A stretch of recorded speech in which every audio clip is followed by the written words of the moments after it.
Mix Liège 106.4. Bonsoir tout le monde, nous sommes lundi et le lundi c'est Soyons Zen que nous retrouvons sur Mixte FM, www.mixteliège.be si vous ne le savez pas encore. Ceci dit, si vous m'écoutez, c'est que vous le savez. Quoique, c'est vrai que vous pouvez nous écouter aussi via les ondes sur le 106.4 avec Nathan, bien entendu, qui est là en face de nous et qui joue avec les petites manettes. Bonsoir Nathan. Bonsoir. Et alors, notre invité aujourd'hui dans Soyons Zen, c'est Alban Radley, kinésiologue, mais qui va aussi aujourd'hui nous parler d'hypnose spirituelle, de régression, et également du centre Eloane, parce qu'il y a pas mal de choses qui se passent au niveau bien-être et autres au centre Eloane. On commence par quoi ? Eh bien, par la question... Alban Radley, décidément, tout à l'heure, tu disais autre chose, Soache. Bon, mea culpa, Alban, kinésiologue. Comment devient-on kinésiologue ? Quels sont, parce qu'à la base, évidemment, c'est pas ta formation. Je pense que tu es plutôt animatrice ou éducatrice à la base. Alors, comment se dirige-t-on vers le bien-être, vers cette forme de spiritualité aussi qui entoure tous ces thérapeutes ? Ben, moi, personnellement, ça a été un long cheminement. Donc, j'ai fait d'abord le Reiki à l'âge de plus ou moins 20 ans. C'est vrai que c'est un peu le début de tout, ça, le Reiki. Oui, souvent, ça peut être le cas, oui. Oui. Et donc, c'est vrai que j'ai une formation d'éducatrice spécialisée à la base. Donc, je travaillais pendant des années dans un service social avec des jeunes. J'aimais beaucoup ça. Donc, c'est vrai que me retrouver dans ces murs ici, ça me rappelle de bons souvenirs. J'imagine. Et donc, vers l'âge de 28-29 ans, j'ai eu envie de donner une autre dimension à mon accompagnement. Et donc, pendant longtemps, je me suis posé la question à savoir, qu'est-ce que je pourrais amener en plus ? Et je suis finalement retombée à ce qui, moi, m'avait aidée quand j'étais adolescente, donc la kinésiologie. D'accord. C'est vrai que la kinésiologie... Tout le monde ne connaît pas encore. C'est peut-être pas encore vraiment. C'est plus vraiment un sujet tabou, mais souvent les gens sont un petit peu froids.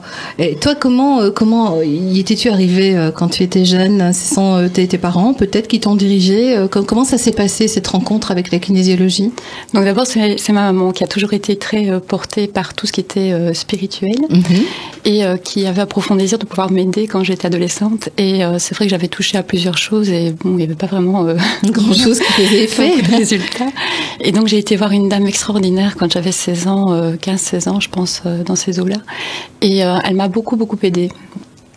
Et c'est tout naturellement plus tard, mais pourtant, après une profonde remise en question, que je suis naturellement retournée vers la kinésiologie pour moi donner cette dimension à ma pratique. Oui. Forcément, quelque chose qui t'a aidé, tu te dis, ça peut ouvrir les portes à tellement de monde, ça peut aider aussi tellement de monde. Alors, on va d'abord revenir au Reiki. Pourquoi étais-tu arrivée au Reiki avant toute chose ? Parce que c'est vrai, je dis souvent que, en général, la plupart des thérapeutes commencent par là, parce que c'est quelque chose qui est peut-être entre guillemets rapide, puisque le Reiki, c'est une énergie qu'on possède tous. Finalement, il suffit d'ouvrir le bon canal, comme on dit. Oui, et à propos de canal, donc en fait, moi j'étais sur un fleuve avec une série de personnes que je ne connaissais pas. Je me rappelle plus très bien les termes de pourquoi j'étais là avec ces personnes. Et donc, je suis tombée sur une dame qui pratiquait le Reiki et qui allait organiser justement une formation. Et je me suis dit, il n'y a pas de hasard. Non. Et finalement, peut-être que ça va être une approche qui va potentiellement m'aider moi-même d'abord et puis pouvoir amener une dimension aussi à quelque chose d'autre, sans savoir exactement si j'avais envie d'en faire quelque chose ou pas. Oui. Donc j'ai atterri chez elle pour le séminaire. C'était un monsieur vraiment très très bien qui était là. Et j'ai vécu pas mal de bousculements lors de cette... Oui. Ça avait été quand même assez puissant quand même. Oui.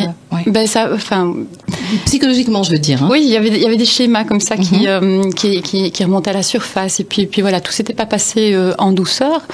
Mais c'était juste dans l'instant, quoi. Et puis finalement, j'ai très peu utilisé le Reiki par la suite parce que pour moi, c'était trop subtil. Je pense que ça fait partie de mon cheminement moi, en tant qu'être incarné ici, c'est de pouvoir me faire confiance aussi dans cet aspect intuitif aussi. Et peut-être que j'étais pas prête à ce moment-là de pouvoir laisser place à de l'intuition plutôt qu'à quelque chose de plus concret. Ou alors c'était pas vraiment ce qui te convenait, tout simplement. Aussi, mais cet aspect de concret était important pour moi, pour quelque part valider ou légitimer quelque chose. D'accord. Et c'est pour ça que la kinésiologie finalement était très bien, parce que c'est pas moi, c'est le test musculaire qui indique. Voilà. Et donc ça me confortait dans l'idée que finalement je ne fais rien et que la personne par définition elle sait tout. Et donc il n'y avait pas de place pour les fausses interprétations, des choses comme ça. Non.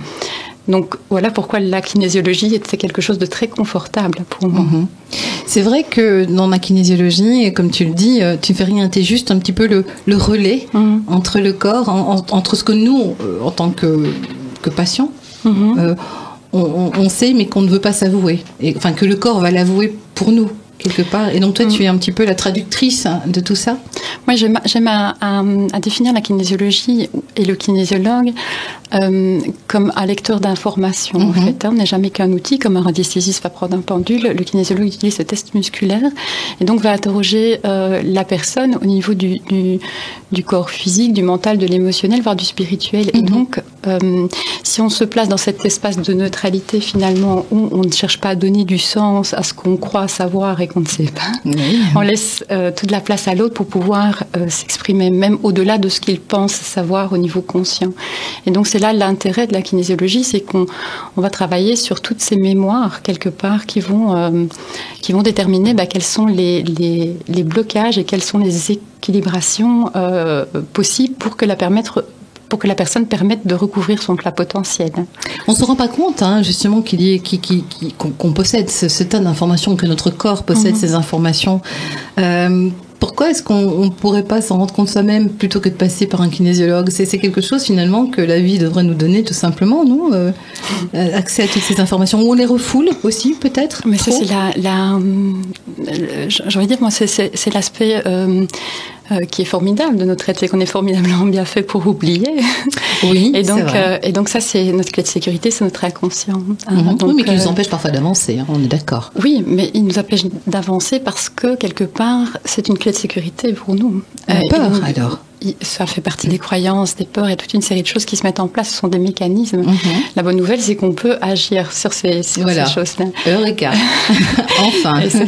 Et donc, mais sinon, si ça a été, à un moment donné, quelque chose qui a été utile pour la personne, c'est que ça a été juste pour elle de le faire, de verrouiller à ce moment-là. Oui.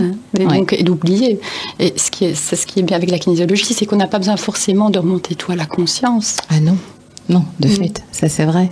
Donc ça veut dire que quelque part on est de sacrées machines, mieux que les ordinateurs. Oui. On se plante, mais pas de la même façon. Quoi. Alors après la kinésiologie, tu en as fait ton outil de bataille en quelque sorte. Je suppose qu'à côté de ça, tu t'es intéressée à d'autres choses avant d'arriver à l'hypnose spirituelle de régression. Qu'est-ce qui te tente, qu'est-ce qui te plaît dans tout cet environnement spirituel quand même, on peut le dire. C'est quoi ? C'est cette soif d'en savoir chaque fois plus, cette envie toi aussi, de te parfaire. Parfaire, je le mets entre guillemets, parce que c'est peut-être pas le terme approprié, mais de te guérir d'une certaine façon aussi.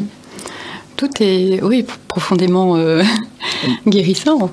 C'est chaque formation qu'on fait, même si c'est une formation qui ne va pas nous servir, nous sert quelque part d'enseignement aussi à un autre niveau.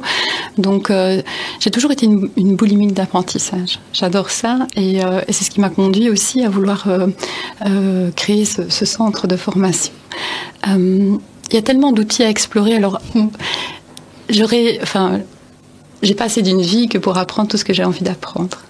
Et donc c'est vrai que je suis régulièrement en formation moi-même parce que chaque chose m'apporte toujours plus et toujours plus d'outils. Et t'as justement pas cette impression d'en vouloir chaque fois plus ?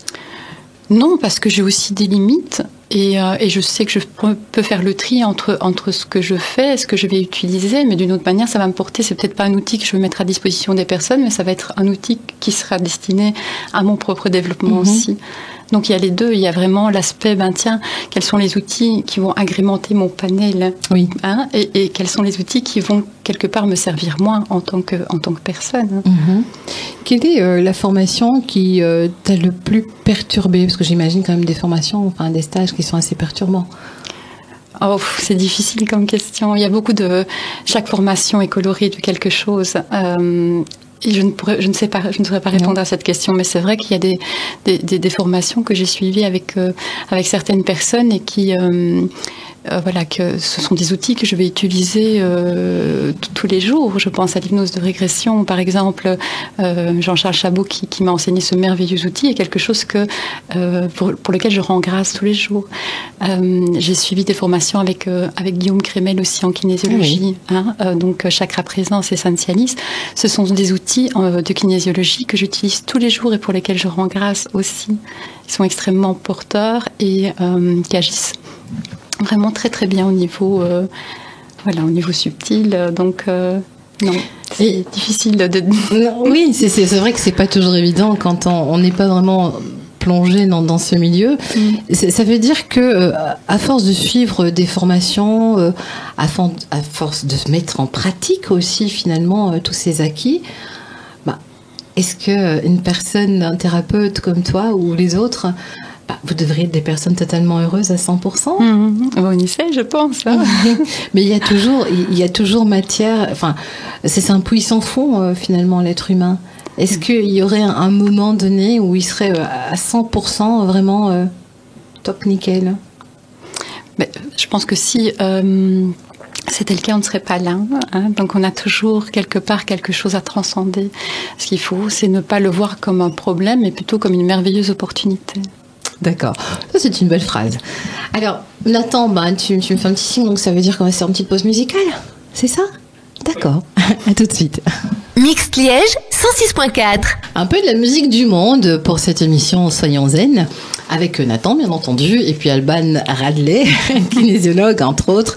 Et donc Alban, on a parlé un petit peu de ton parcours. On a parlé de ces formations que tu as suivies. Ces formations, est-ce que... Je pense pas qu'il y ait de hasard, mais elles sont arrivées. Est-ce que tu penses qu'elles suivent un schéma bien spécifique qui te permet chaque fois d'avancer? Est-ce que tu rencontres ces personnes parce que c'est le bon moment? Est-ce que tu forces le passage? Comment vis-tu toutes ces formations que tu fais? Comment les trouves-tu aussi? Disons que déjà avec le centre, je suis bien servie parce que évidemment, là tu as la source. Voilà, c'est ça. Je travaille avec de merveilleuses personnes. Donc, je remercie d'ailleurs tous les formateurs qui me font confiance au travers de ce projet. Bien sûr. Mais oui, je suis des formations régulièrement, que ce soit au Centre Eloane ou dans d'autres endroits. Maintenant, ce qui détermine mon choix, ça va être est-ce que ça me fait vibrer ou pas. Rien que de lire l'intitulé du cours, est-ce que je sens que ça va m'apporter quelque chose ou pas. Et encore une fois, il est arrivé que je suive des formations qui, au final, m'ont appris quelque chose au-delà de ce que tu pensais vivre, peut-être. Oui, c'est ça, en fait, qui ne me correspondait pas en termes de ce que je venais chercher comme outil, mais ça a été un merveilleux apprentissage parce que de savoir que ça ne convient pas, c'est important aussi. Oui, c'est de comprendre qu'est-ce que ça me renvoie, voilà. Exactement, comme apprentissage quelque part. Et finalement, c'est très bien. Mais oui, de toute façon, rien n'est perdu dans la vie, c'est sûr. Bon, avant de parler de l'hypnose, alors on va parler du centre Eloane.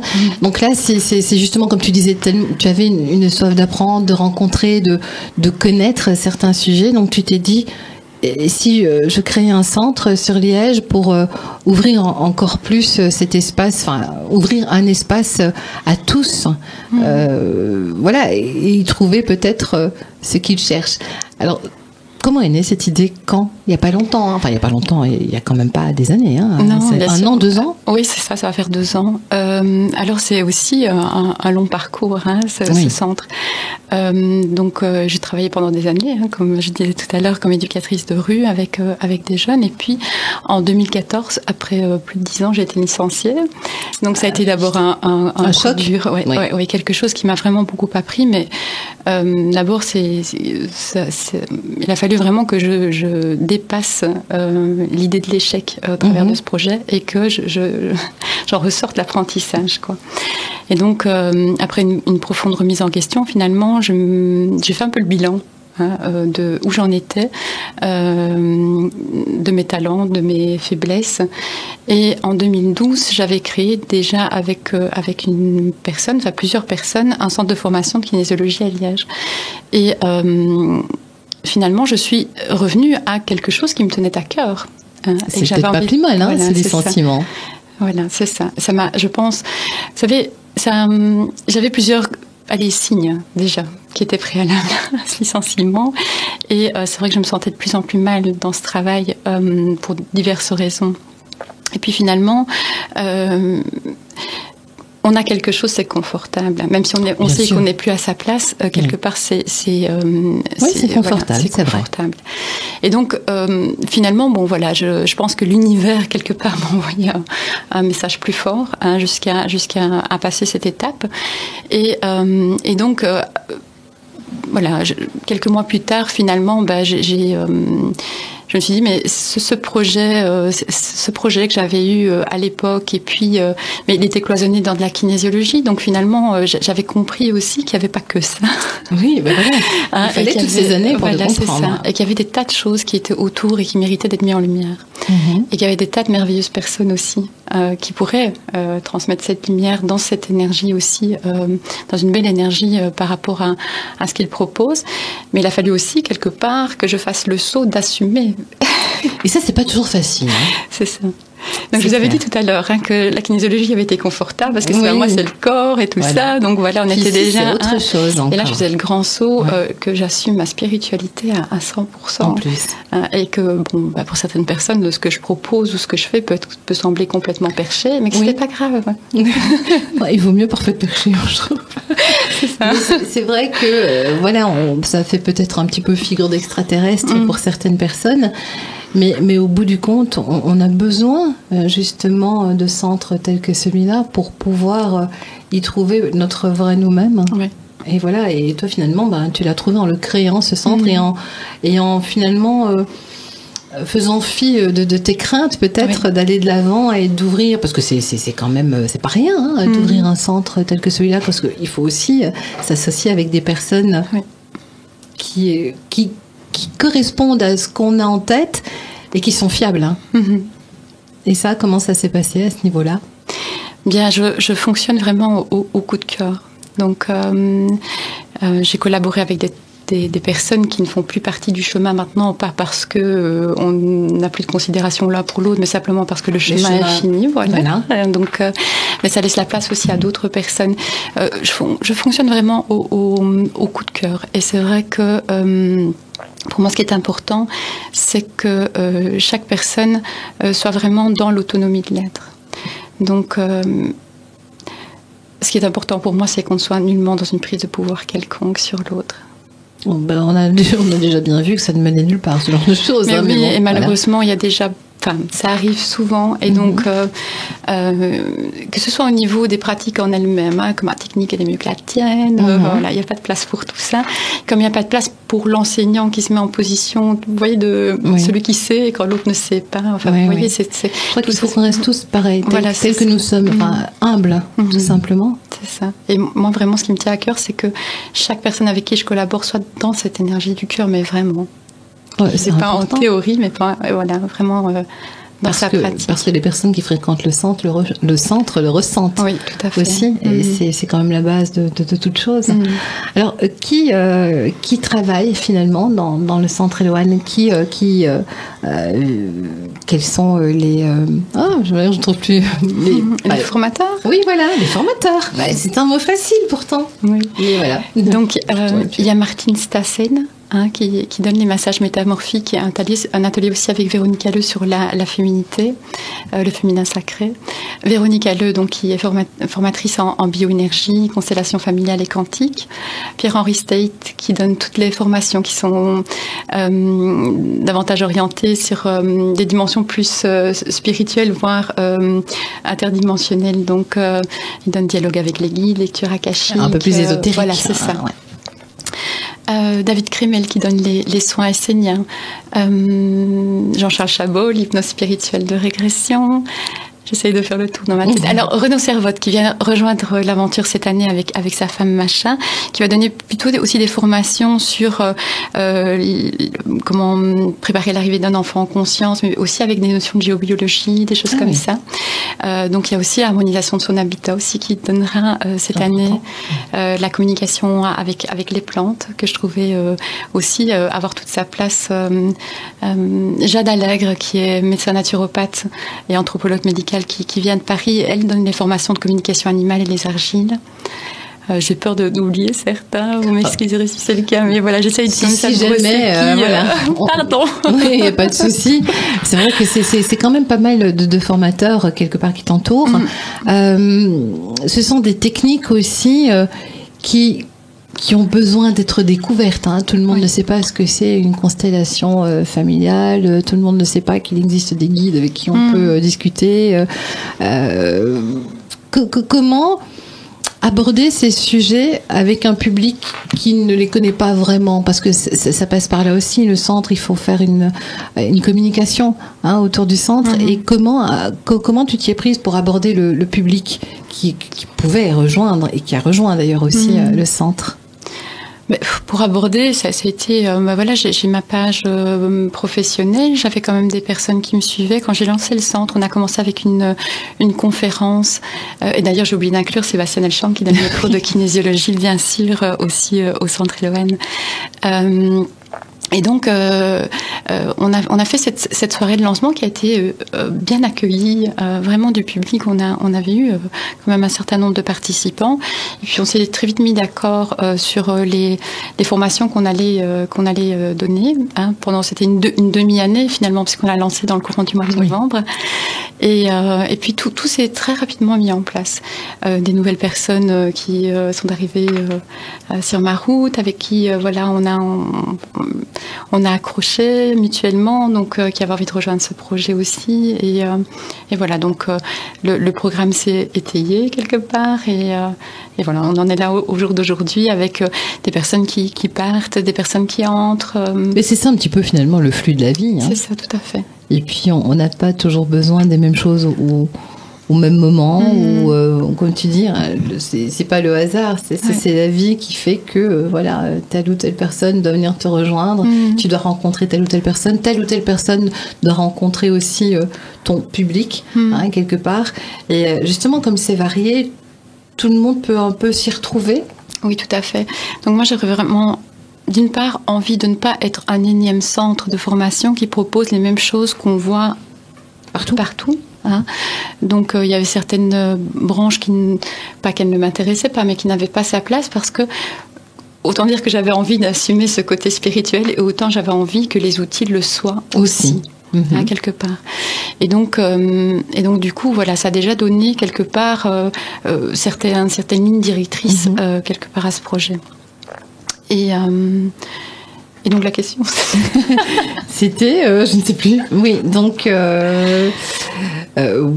en fait, ce sont des formateurs, des formations qui peuvent, où tout le monde, où le public peut trouver son compte. Oui, c'est ça. Wow. Super. Je veux. Oui. Et en fait, c'est vrai que voilà. L'idée d'avoir comme ça un panel de formation, il y a les deux choses, et je l'entends très bien. Il y a des personnes qui me disent parfois, et pas simplement avec mon centre, il y a tellement de choses qu'on ne sait pas, on sait pas quoi faire. C'est vrai, c'est le problème un petit peu. Oui. On est attiré parfois partout et on se dit, mais même ne fût-ce que financièrement, c'est pas possible d'assumer tout, de pouvoir faire tout. Donc les choix sont à faire. Et donc, mais bon, peut-être que c'est la vie qui décide vers où on doit se diriger. Oui, je pense qu'on n'est jamais là par hasard quelque part. Et voilà, moi j'aime dire aux personnes aussi que c'est l'histoire du verre à moitié plein, à moitié vide, quelque part. Oui. C'est-à-dire, on peut le voir comme quelque chose, je suis perdue, je ne sais pas quoi faire, alors je fais rien. C'est beaucoup plus confort. On ne prend pas de risque au moins. Ou j'ai l'étendue du choix, et donc j'ai même le droit de me tromper. Oui. C'est super. Tout à fait, non, c'est vrai. Donc voilà.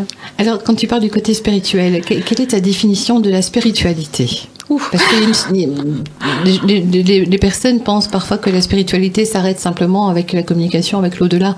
Mais ce n'est pas que ça. La spiritualité, c'est un art de vivre aussi. Oui, très certainement. Maintenant, c'est une question très difficile. Oui, je pense que tout le monde a à peu près sa propre définition, quelque part, de la spiritualité. C'est peut-être ce côté, c'est s'ouvrir au bien-être, c'est s'ouvrir à soi-même, c'est trouver son propre soi-même. Oui, je pense que c'est incontournable. Cette recherche de soi, être en adéquation avec qui on est dans notre vraie nature, est une recherche individuelle qui sert le collectif. Donc tout est interrelié. Quelque part, la vocation du centre aussi, c'est ça. C'est qu'autant ça serve à soi que pour servir quelque chose de plus grand que soi. Et donc, peu importe ce grand soi, comment est-ce qu'on peut l'appeler? Est-ce que c'est notre être supérieur? Est-ce que c'est un divin, la source, quelque chose? Voilà, peu importe. Quelque part, c'est cheminer vers soi. Et ça, j'aime beaucoup à le rappeler, de retrouver tout son potentiel créateur, parce que nous sommes des êtres créateurs. Je pense, oui, c'est vrai. Je pense qu'on a l'impression que c'est quelque chose de nouveau, de partir à la recherche de soi, mais je pense que aussi, si on part dans des contrées lointaines, certaines tribus d'Afrique ou autres, ou même encore ailleurs, les Indiens ou autres, ils savent tout ça. On vit, nous, dans un monde dit civilisé, et on a perdu justement nos propres racines, alors que quand on voit ces peuplades qui vivent avec 3 fois rien, elles sont complètement en connexion avec elles-mêmes. Est-ce que, justement, ce monde actuel, ce monde moderne, on se perd dans ce monde, non? Et donc, ce genre de formation, quand on parle de spiritualité, c'est enfin revenir à la base, à ce qu'on est normalement. Oui, c'est peut-être revenir à plus de simplicité aussi. Et je pense qu'on n'est pas dans un pays, un endroit par hasard. Oui, c'est ce qu'on dit. Quelque part, je pense que oui, il y a peut-être cette notion du choix de l'âme, d'être... peut-être que certaines personnes dans d'autres pays sont moins polluées par des facteurs...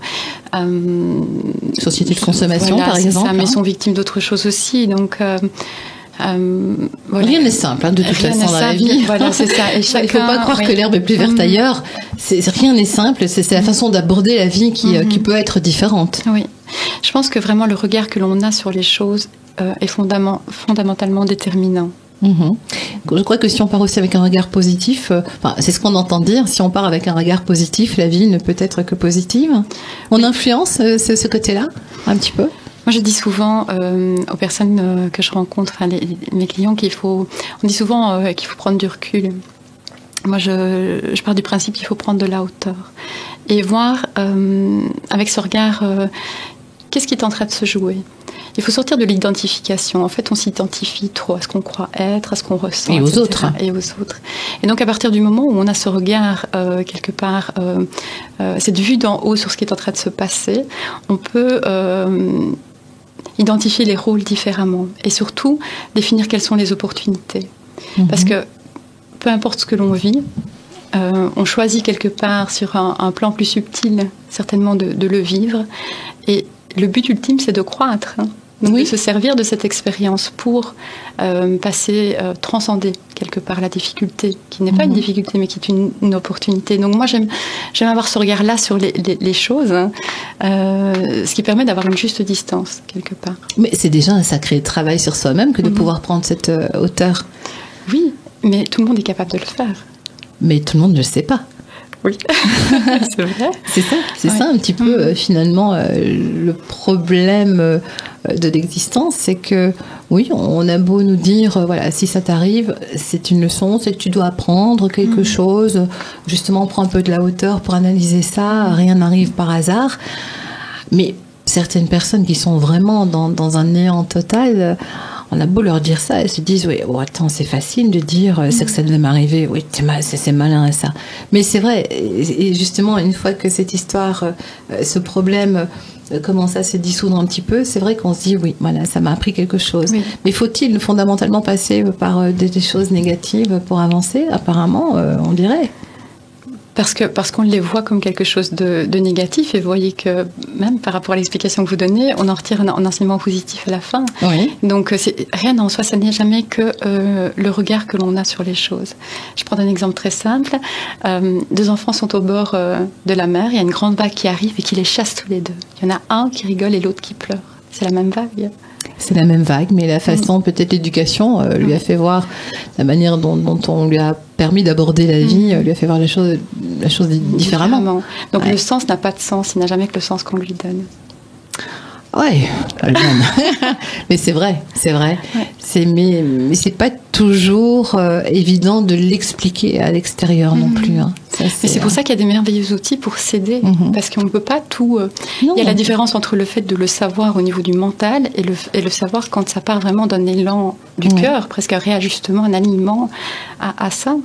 Et c'est ça justement, toutes ces formations finalement que le Centre Eloane propose permettent d'aller à la recherche de son moi profond, à la recherche de ce que c'est finalement respirer quelque part. Une petite pause musicale maintenant. Ouais, tu aimes bien venir me couper avec de la musique. Hein. Oui. Mix Liège 106.4. Nous ne sommes pas à feu et à sang, nous essayons tout simplement d'être zen, soyons zen jusqu'à 20h avec Nathan et avec Alban Radley, kinésiologue. On a parlé du centre Eloane, centre qui se trouve où, Alban ? Mais je n'ai pas un endroit lieu à moi, donc actuellement je loue des espaces qu'on me met à disposition, mais ça viendra, j'espère. Attends, le chemin parcouru depuis 2 ans est quand même pas mal, quoi. Petit à petit, l'oiseau fait son nid. Exactement, c'est ça. Alors, donc, ce sont des endroits, mais tu vas souvent les formations se donnent souvent dans les mêmes endroits, parce que c'est vrai que c'est plus facile aussi pour tout le monde de s'y retrouver. C'est plus facile, d'une part pour les personnes, et puis là j'ai l'opportunité d'avoir une salle assez sympa. Et il faut savoir que quand on travaille au niveau énergétique dans certains espaces, effectivement, il faut qu'ils s'y prêtent. D'une part que ça s'y prête. Pas spécialement à la base, parce qu'on peut toujours améliorer les conditions. Ce qu'il y a, c'est que là, ça fait quand même plus d'1 an qu'on travaille au niveau énergétique dans ces espaces, ce qui fait que quelque part, on améliore la qualité de ces espaces. Et c'est toujours la difficulté de se dire, si on n'investissait pas à fond dans cet espace-là et qu'on devait être un peu là, puis un peu là, c'est pas facile alors. Non. Alors là, c'est bien parce qu'on profite des énergies de chacun et le lieu devient vraiment un lieu propice finalement à toutes ces formations, à tous ces stages que vous donnez. Il y a quand même pas mal d'événements qui se passent, d'activités, quasiment chaque semaine, ou en tout cas chaque mois, il y a pas mal de choses qui bougent. Comme une école en fait, donc j'essaye vraiment d'avoir un programme complet à proposer aux personnes. Et puis alors c'est vrai qu'il y a des modules comme ceux de Sébastien qui sont quand on commence des formations en kinésiologie, ça s'organise sur plusieurs modules de formation. La bioénergie, c'est dans les mêmes conditions aussi. Les formations de Pierre-Henri State, donc les véhicules de lumière, c'est aussi plusieurs niveaux de formation. Mais sinon, ça peut être aussi des formations plus ponctuelles, ou sur un week-end, on a un outil, ou une journée, ça arrive aussi avec les ateliers.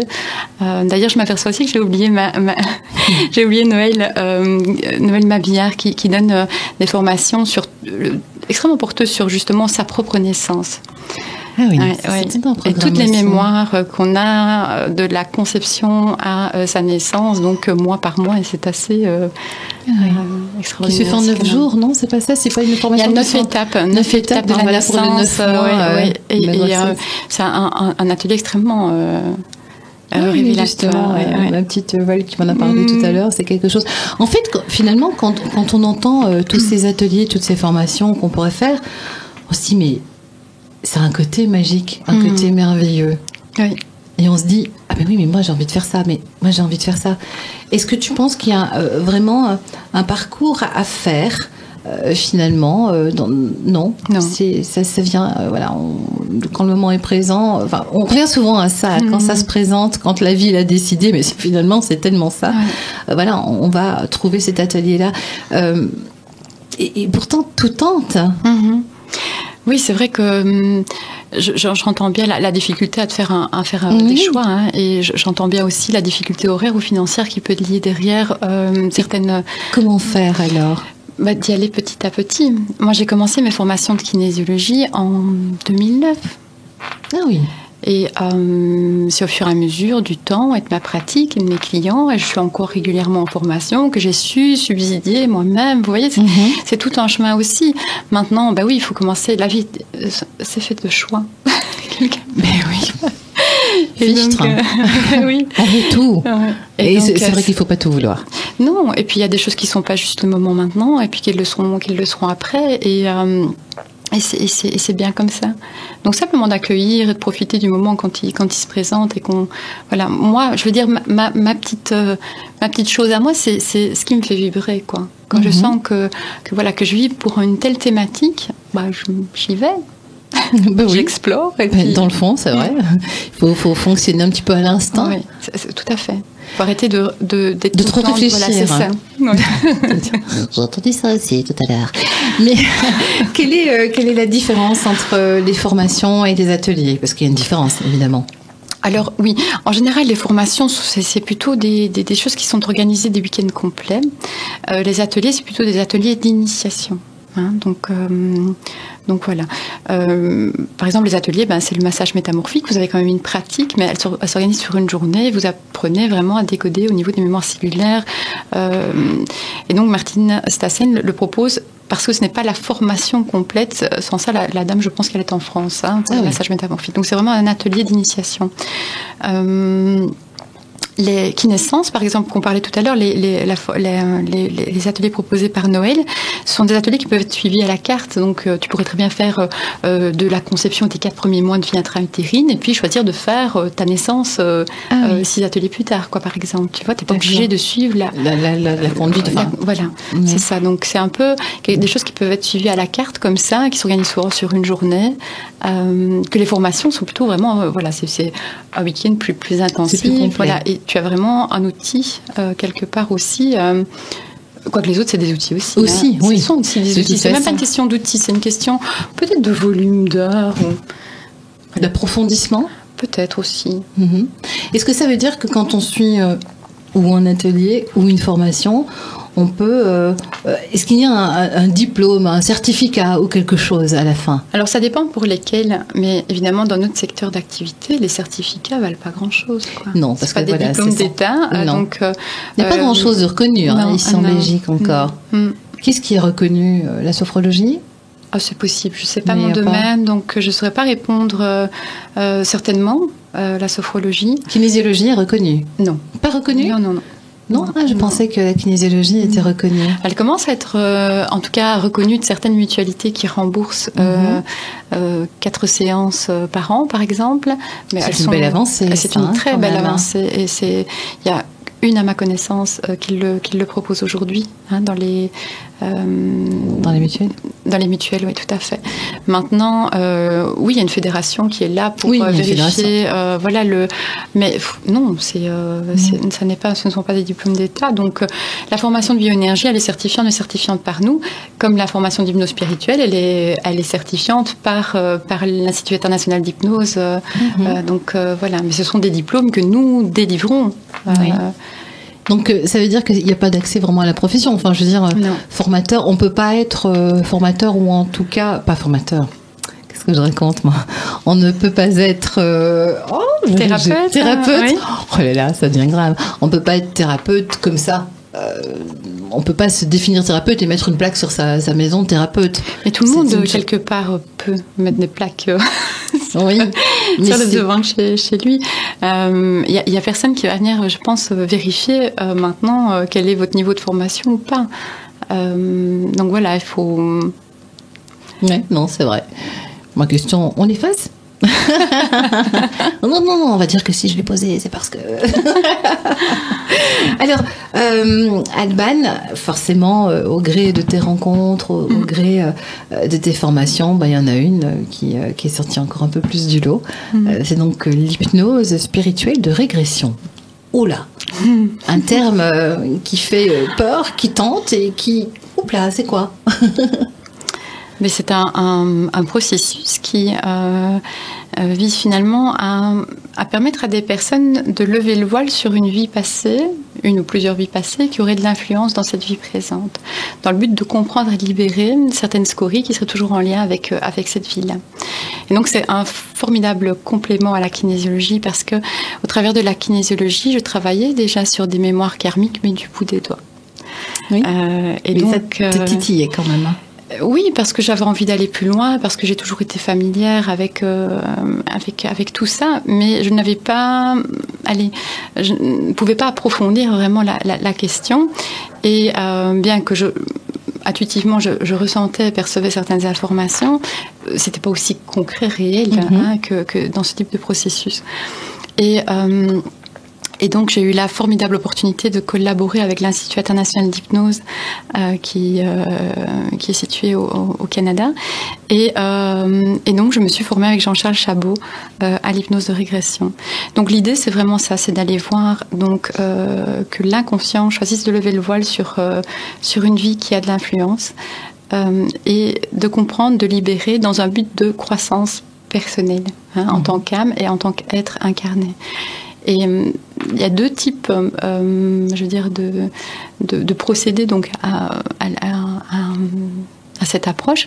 C'est qu'on a la possibilité aussi de connecter dans l'entrevie, qui est finalement notre vraie demeure. Donc c'est quand on quitte une vie, le lieu où l'âme, quelque part, que l'âme rejoint quand elle quitte la vie terrestre. Et quelque part, ce plan subtil qu'on a l'occasion de découvrir au travers de ce type de processus pour connecter avec des guides, des êtres de lumière, des êtres chers décédés, sa famille d'âme. Enfin, il y a toute une série de il y a du monde, présences. Oui. On peut le dire. Donc, ça veut dire, si je comprends bien, on emmène tous on a tous dans nos vies des souvenirs ancrés dans nos gènes, dans nos cellules, plutôt du passé. Certaines personnes qui sont complètement fermées à ça, doivent se dire attends, tu es une illuminée, tu es au perché, comme on le disait tout à l'heure. Et pourtant, je pense qu'il y a quand même pas mal maintenant, même de scientifiques qui abordent la question. On le disait tout à l'heure en antenne, notamment à travers ces expériences de vie, de mort. Et comment ça pourrait comment peut-on traduire ces apports du passé dans notre présent? Ma question n'est pas bien posée. Donc, je veux dire, comment c'est grâce à l'hypnose, tu vas me dire, qu'on le sait, mais comment peut-on savoir qu'on a ramené de notre passé quelque chose qui nous pourrit, par exemple, la vie dans le présent? Alors déjà, pour commencer, je pense qu'il n'y a pas que l'hypnose qui permet ce genre de visibilité ou de conscience de ce qui pourrait bloquer. Mais il suffit aussi de savoir c'est quoi les schémas répétitifs qui se marquent toujours dans ma vie, ou à quoi je suis toujours confrontée. C'est quoi et quelque part, généralement, ces différents défis qui nous mettent, que la vie nous amène toujours à vivre comme ça, de manière générale, c'est souvent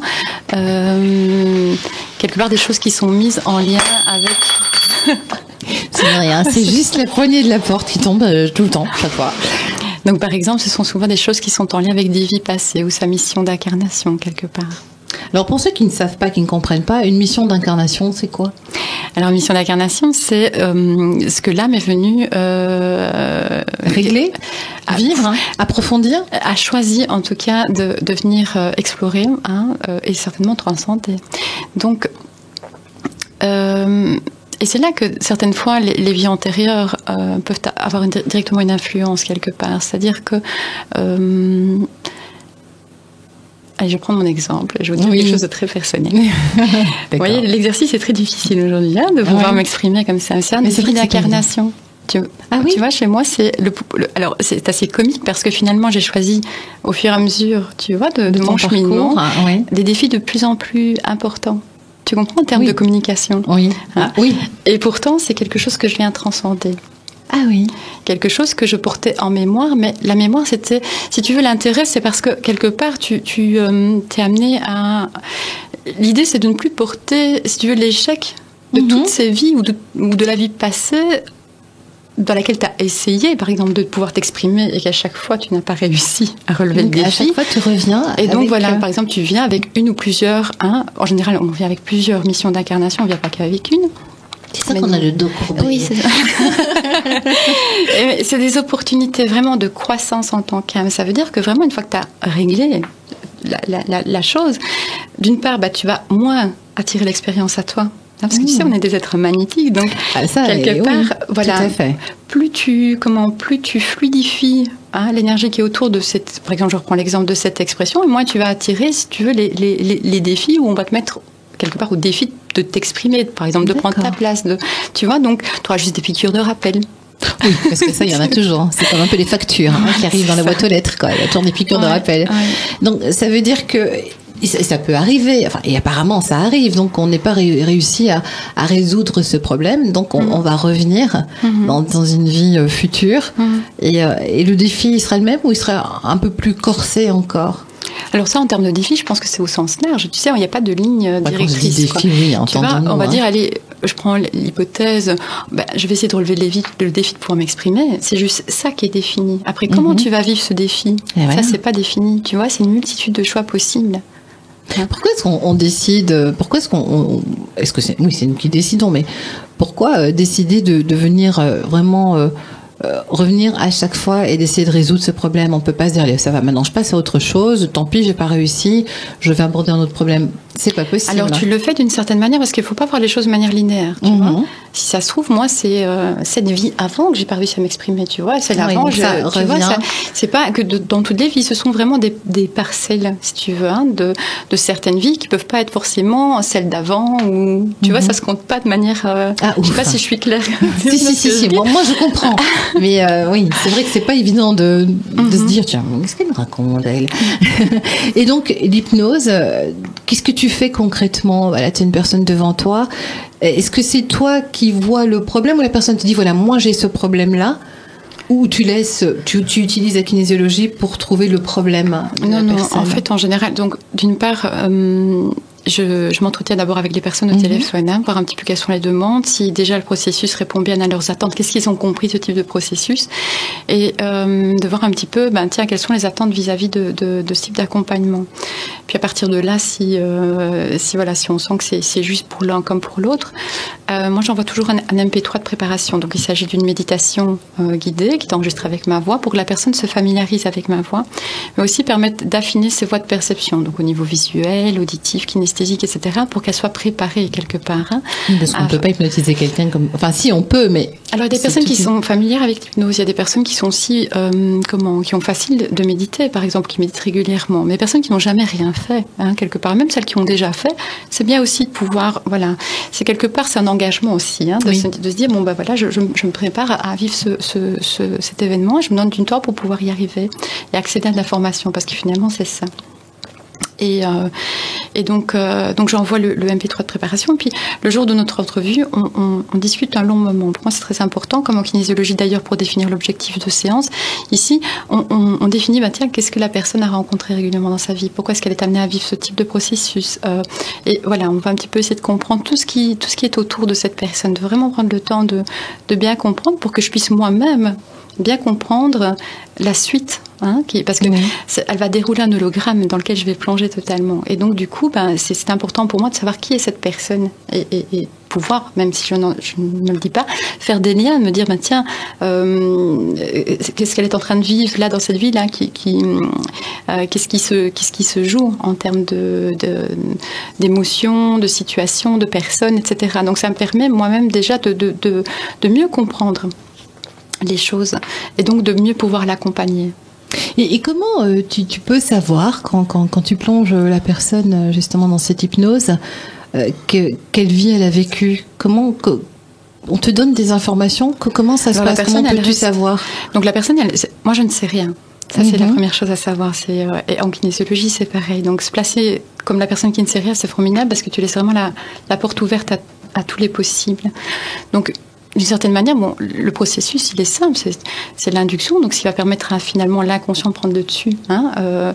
Tu as toujours cette part de témoin, celui qui pollue, tu sais, comme quand tu médites, là, tu vois, j'ai pas sorti le pain du congélateur. Ah oui, c'est toujours un petit quelque chose qui voilà, t'as toujours une espèce de témoin qui est quand même présent, mais voilà, l'idée c'est vraiment de faire en sorte que l'inconscient prenne le dessus et qu'à un moment donné, elle va ouvrir cette porte sur cette vie passée, donc toute l'induction est faite en fonction, enfin, destinée à ce type de processus. Ça veut dire que l'inconscient a conservé toutes les vies antérieures. Tout à fait. Ton inconscient, il sait tout. Oui, pourquoi de temps en temps il vient pas nous dire?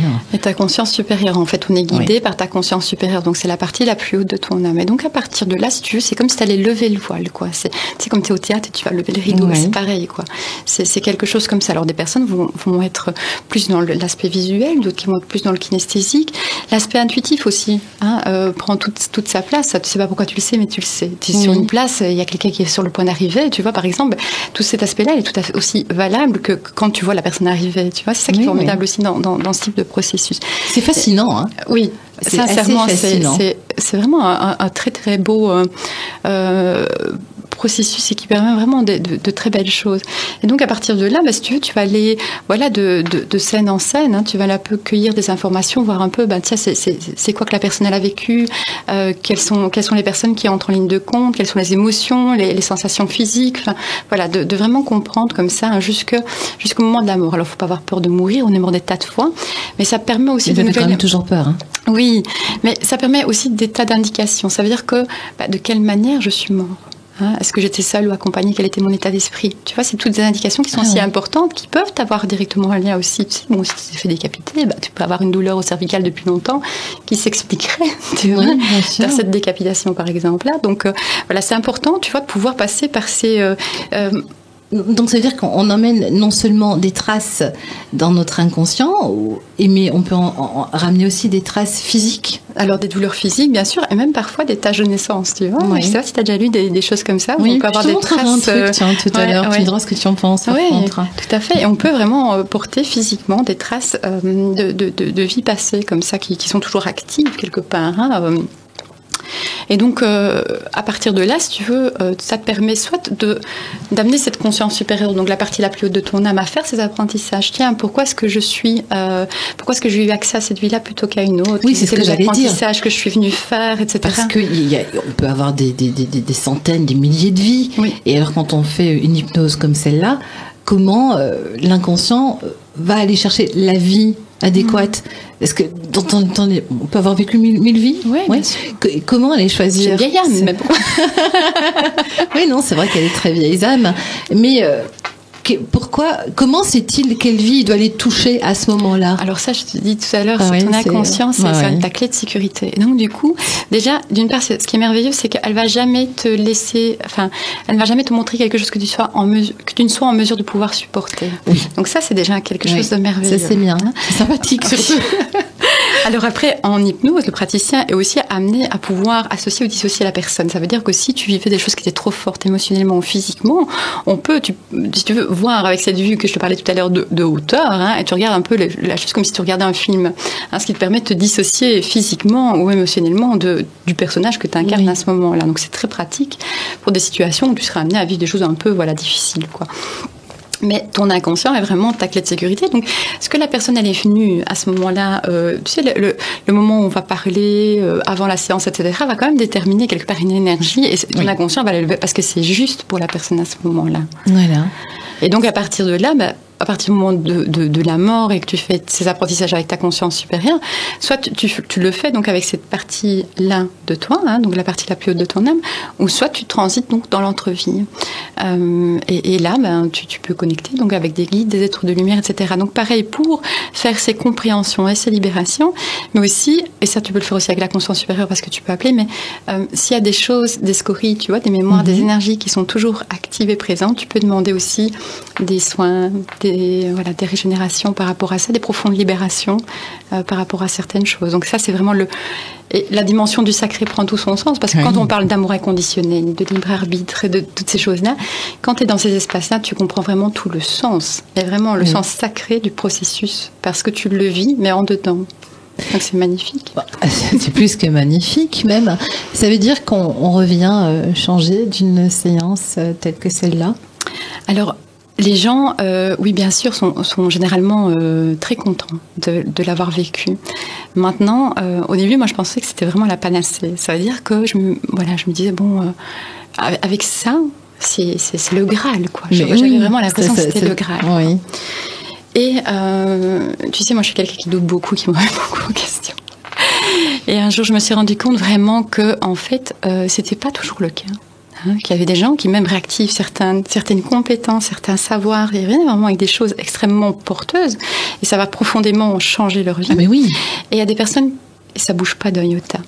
Et donc un jour, je me dis, mais Gris, quoi Mais oui, voilà. Et alors, tu sais, d'abord, je me réécoute plusieurs fois, je me dis, je suis passée à côté d'un truc, c'est pas possible, qu'est-ce que j'ai mal fait, ou qu'est-ce que j'ai bien fait, ou tu vois, bon, voilà. Et un jour, je pleurais beaucoup, très fort. Ça arrive et ça fait du bien aussi. Et je me suis dit, mais c'est pourquoi? Et c'était pas la vie antérieure en soi, tu vois, parce que ça avait justement été quelque chose de très fort pour la personne, tu vois. Je me suis dit, mais pourquoi? Qu'est-ce qui se passe? Pourquoi ça ne change pas pour elle, quoi? Et là, la réponse, elle m'est venue, je ne sais pas d'où, mais elle est venue en tout cas. Et ça m'a profondément touchée. Si tu veux, je dois apprendre à aimer inconditionnellement. Ça veut dire que, mais vraiment dans le sens que ça... réel, le sens noble du terme. Pas dès que j'espère un changement chez l'autre, je prends du pouvoir sur lui. Ah oui, d'accord. Et accepter que ce soit pas le moment, que ça change pas maintenant, dans 6 mois, ou jamais, c'est ça, aimer inconditionnellement. Ouais. Ça veut dire peu importe le chemin, le résultat, c'est ça aussi le libre arbitre. Et donc c'est pas moi qui suis bonne ou mauvaise. Non. Tu vois ce que je veux dire? C'est la personne qui va réagir selon ce qui est bon pour elle à ce moment-là. Et ça, c'est respecter son libre arbitre. Tu vois? Et moi, l'amour inconditionnel, c'est que même si je me sens animée de bienveillance parce que je voudrais que ça soit porteuse pour elle. On veut toujours le bonheur des autres. Hein. Oui. Eh ben, en fait, on fait pire. C'est pas qu'on fait pire, c'est que on n'aide pas à avancer. Non, c'est pas ça. C'est que inconsciemment, c'est un processus égotique. Oui. Tu vois? Oui. Et inconsciemment, c'est quelque chose qui ne respecte pas ni le libre arbitre et qui n'est pas dans l'amour inconditionnel. Alors que moi, je croyais aimer profondément l'autre. Tu vois? Comme quoi, on en apprend tous les jours aussi. C'est une leçon extraordinaire. Autant pour toi que pour la personne d'ailleurs. Encore plus pour toi peut-être. Pour moi, parce que c'est pas avec la personne que j'ai défini ça. Tu vois ce que je veux dire? C'est après. Non, c'est grâce à elle. C'est grâce à elle, vraiment. Voilà. Tu vois? Et je me suis dit, dès que tu espères un changement, tu prends du pouvoir sur l'autre. Et ça, c'est vraiment bon de se le rappeler. Et ça se passe dans la vie de tous les jours. Tous les jours. Ça, c'est vrai. C'est vraiment important de savoir que même que tu veux aider, etc., tu voles à l'autre sa capacité, son autonomie. Tout à fait. J'ai déjà entendu quelqu'un d'ailleurs qui m'a dit ça quelquefois. H. Si, tu m'as déjà dit ce genre de choses. Alban, c'est embêtant parce qu'il est déjà 20h06 et qu'en fait on a terminé. Je pense qu'il y aura encore tellement de choses à dire. Et ce sujet est plus que fascinant d'ailleurs parce que, moi j'ai encore 1000 questions qui me passent par la tête. On remettra le couvert de toute façon. Et puis le Centre Eloane, on retrouve donc il y a un site internet. Oui. www.centre-eloane.be. Également une page Facebook. Oui, au même nom. Voilà. Et puis toi, donc, pour cette hypnose spirituelle de régression, moi ça me fascine. Vraiment, là, je suis... on peut prendre contact avec toi aussi via Facebook. Voilà. Donc ça donne Alban Radley, décidément, pour rappeler de tous les prénoms sauf le bon aujourd'hui. Alban Radley, kinésiologue. On te retrouve aussi sur le net et sur Facebook. Alban, merci beaucoup. Mais merci aussi donc à on vous pourra trouver on pourra trouver tout l'agenda de ce qu'on peut faire comme formation, comme atelier au Centre Eloane. Il est toujours en cours, mais il y a quand même pas mal de dates qui sont déjà qui sont bookées, comme on dit. Et puis prendre des renseignements auprès de toi pour cette technique qui est plus que fascinante. Merci. À très bientôt, en tout cas, Alban. Nathan, Merci d'être venu ce soir. Merci H aussi. On se retrouve mercredi. Là, c'est pour une autre forme d'émission. C'est avec le groupe Morning Chaos. Voilà, tu vois. Morning Chaos. Et puis jeudi, c'est Sam que vous retrouverez pour Sam Suffit. Passez une très belle soirée. Et moi, je vais partir dans plein de rêves et je vais encore avoir plus de questions maintenant.